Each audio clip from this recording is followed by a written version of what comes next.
Welcome to the Edge. We're right now on a phone call with a certain kind of bug out there called the Goldbug, and his name's Andy. What is your last name, Andy? Gonci. What's that again? Gonci. How do you spell that?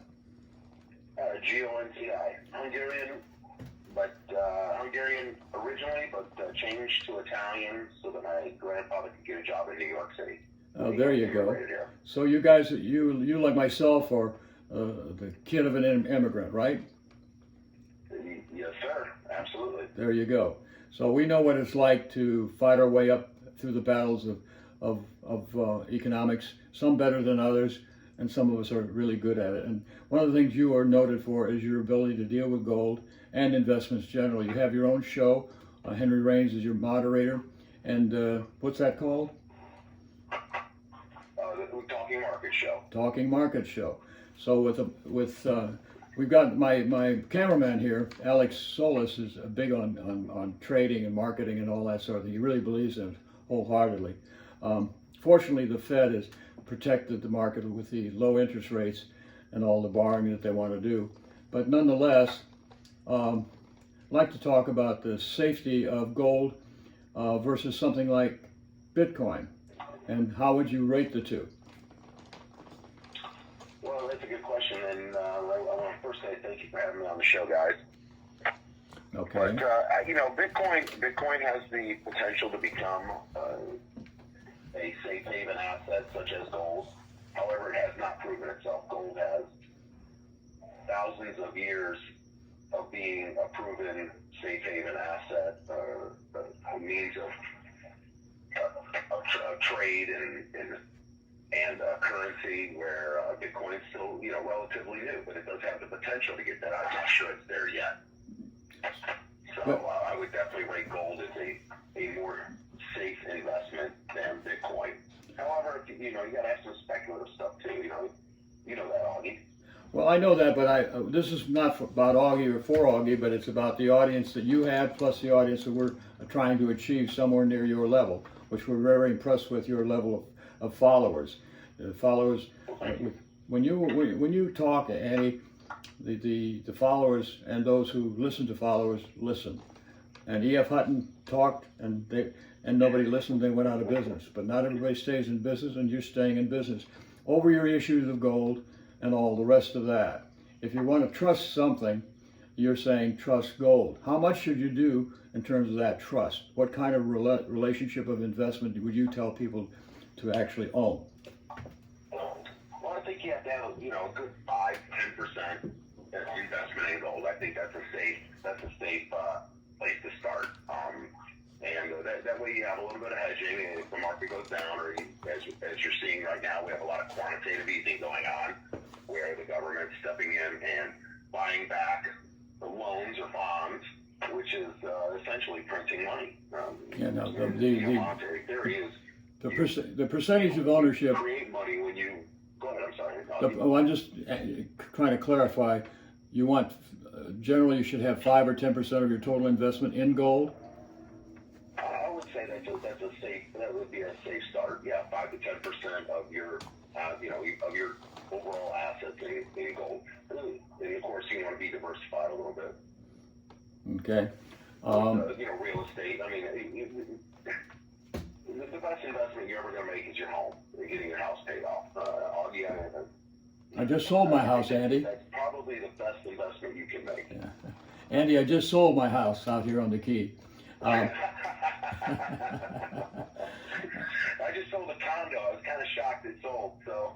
Yeah. Well, we had a backup offer. I was hoping that the people that made the initial offer, they were from Wisconsin, so they were smart enough not to be a true cheesehead, and they went ahead with the deal. So we're going to close on Friday. The backup offer would have probably gained me about 25 grand, but the people on the backup offer wanted all my furniture, which actually would have been fine with me. So, but the thing about investing and the return of investing, the return of gold is very slow, and so depending on your age, should you buy gold when you're much older or mid-range, or is there any one time to protect yourself with gold? You know, gold and, you know, as far as gold bugs and silver bugs go, it's just a good idea to buy some every once in a while, especially when the market dips. You know, we had a nice almost 4 years of a buying opportunity, and very few people were just adding to their position. And you can go out there and add weekly to your silver position, which is a relatively cheaper metal. Right. And you can add to this position over time, and that's how you build up a nice position in physical gold. And I you know. You said physical gold because in 1986, when Reagan put us into a near depression recession, and I bought 35,000 in gold. I think gold at that time was $90 an ounce, and so I had quite a lot. And the mistake I made was I listened to E.F. Hutton when you shouldn't, and I did. So, and E.F. Hutton guy says, "Oh, buy certificates." Now you know what's the problem in a real sell-off happens. So certificates go right away, and the value drops accordingly, which is what happened. I ended up losing about $10,000 or $15,000 instead of making about double that, and then I foolishly sold off the gold. So that was a double stupid. You know, when you're dumb, and you're really dumb when you do that. So once you have the gold, you hold it, you maintain it, and you keep it there because it's the protection against harder times. So, but yeah, absolutely, and normally people, the mistakes people make in buying physical gold is they get too big too fast. So instead of accumulating over a period of time, buying a little bit here, buying a little bit there, and thinking of it over the next 10 years, they go out and buy it all at once. Well, if the market pulls back, you know, they have a tendency as, oh, this was a terrible investment, and then they sell it at the wrong time. yeah. So the accumulation method, especially with the accumulation while it's down and over a period of time, is the best way to do it. And now that we're starting to push highs, I mean, we're getting close to the 2012 highs, the $1,800-$1,900. And this is a kind of a time if you were buying vigilantly down in the 1,200 or 1,300 area, you know, it starts to push highs. You want to start to trim out a little bit. So and I'm not saying get rid of all your gold, but take a little bit off the top here, because one thing that gold bugs and silver bugs have a tendency to do is they accumulate, but they never convert it to cash. And in the end, cash is what matters and what buys things. Mm-hmm. So, you know, I trimmed off a little bit recently in the 1650, 1660 area. And I'm looking at, you know, the mid-1800s to trim off a little more. Now, I'm not getting out of my position or selling any big positions, but I'll sell a little bit here and there just to cash in some gains, especially, you know, when you bought from such lower prices. Since you're the gold bug, what percentage do you hold as to your entire investment? What can you speak to that?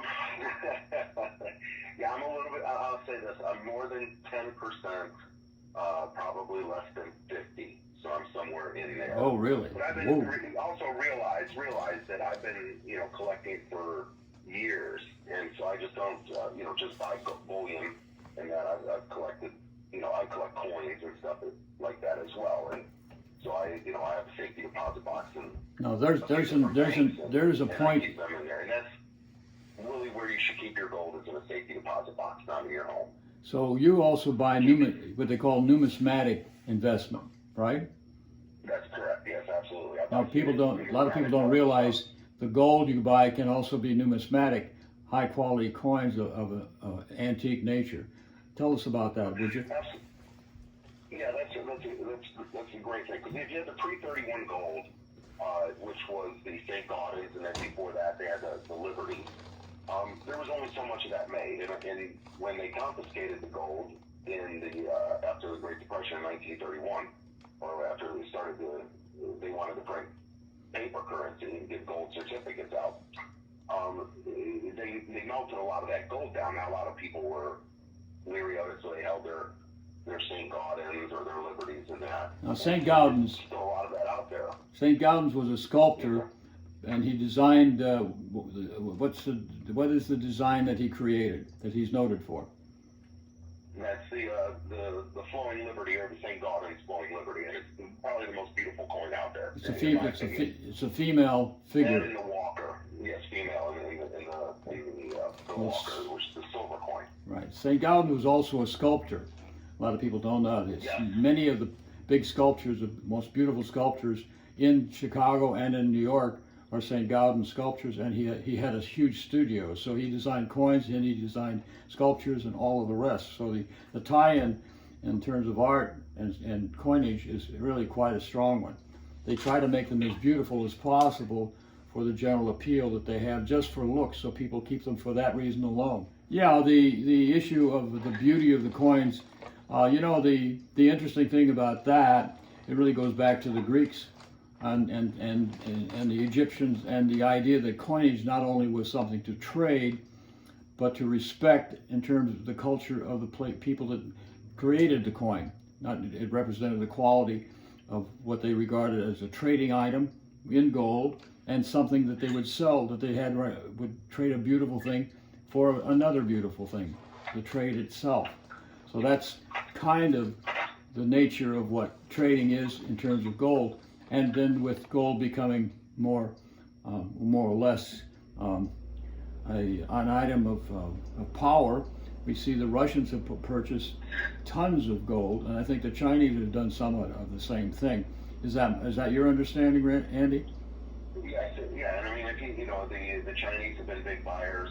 India's been a big buyer of gold over the recent years, and of course, if you want to sit at the table of the world powers, you have to have gold. In Germany, United States, Britain, they've had they hold the majority of the gold. So, that's why they have been accumulating gold over the past, 5 or 6 years at least. So if with China. So who would you say has the greatest amount of gold as to a country? Well, allegedly the United States has the greatest amount of gold. Oh. So, allegedly, I want to say that. Nobody knows who has the greatest amount, but it's all estimates. So allegedly it is, but what is your suspicion? You're the Goldbug. I say you are the Goldbug. So, what is your suspicion? I think that's probably correct. I mean, there's a lot of, during World War I and World War II, a lot of gold came over to this country because that's what was traded. And countries wanted it. During World War I, they had to trade gold to be able to get food and stuff to feed the troops. And now during World War I, so a lot of gold came into this country. And during World War II, a lot more gold came into the country because they were worried about Germany getting it. Well, we do know that certain countries were isolated around holding values throughout the time of the war, but were not involved in the war, such as Switzerland. And a lot of things were held there. But we're in the final minute of the first part, Andy, so I want your final thoughts on this first part. Well, I think gold is a great investment for the long term, and you have to do it over a period of time. Running out there just buying a bunch of gold is not the way to do it. You slowly build up a portfolio. Slowly, the nice thing about gold is you start to get interested in other coins. Liberties, the St. Gaudens. There's even you get into so many antique Roman coins and stuff like that. So there's just a lot of interesting ways you can collect gold and build a nice portfolio up with that. Thank you so much for the first part. We will come back with another segment. Thank you so much, Andy, and please stay with us.